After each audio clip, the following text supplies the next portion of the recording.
Hey guys, and greetings from southern Albania. Përshëndetje. Okay, so guys, this is a language video, and I want to talk about two things. The first thing is if you're ready to study a new language, um, start with cognates. All right. I think it's a very logical place to start because think about it. These are words that you already have. They are a part of your existing vocabulary, right? And so the pronunciation might be a little bit different, but usually the word means the same thing. Okay. So in Albanian, here are some of the of cognates that I have in my cognates only notebook. All right, I bought this small notebook because I can take it anywhere. I can pull it out on a train, on the airplane, if I don't have Wi-Fi or access to the internet. This is good to have. Okay, so conferencia, conference, copia, copy, paket, packaging, letter, paper, plastike, plastic. Okay, so yeah, and I mean, I plan to fill this up as much as I can. So it gives me again a little bit of a jump start on expanding my vocabulary in Albanian. Now, the second piece of advice is about greetings and just challenging words in general. I think if you have a choice, for example, hello in Albanian is përshëndetje, përshëndetje.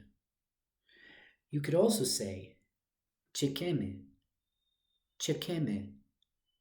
So in this case, if përshëndetje is a little bit too much for you in the beginning, use the other term, right?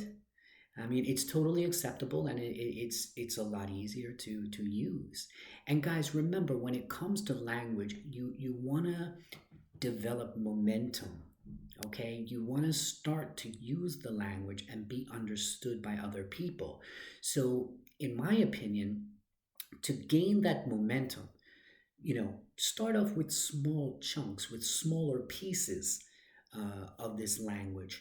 Become successful with the smaller words, all right? Especially with greetings, because, well, you're going to use them several times throughout a day, and you start to develop, create that momentum and that language momentum, and it builds confidence, right? Now, in Russian, there's a similar situation. Uh, the formal way to say hello to someone is "Здравствуйте." Okay, it's a monster of a word actually. "Здравствуйте." So, an alternative to that is saying "Привет."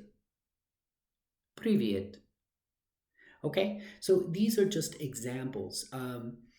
Again, with Russian, to say how are you, there's a few ways to do it, but there are some very abbreviated ways to do it. So maybe formal. Как вы поживаете? Как вы поживаете? Okay, that's can be very formal, a formal way to ask how someone is doing or how are you.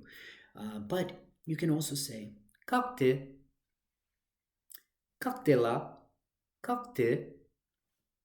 So, like I said, there are no shortcuts when it comes to language, but there are ways to kind of, get started, create some momentum, right? Building confidence.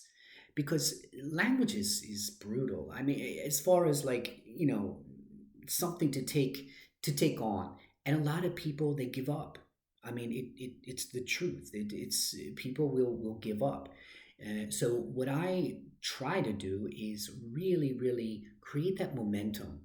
Create that momentum, get comfortable, and be understood. Don't worry about accent. Don't worry about perfect pronunciation. Be understood is should be your main objective. Okay, guys, until next time. Miropavshin. Ciao.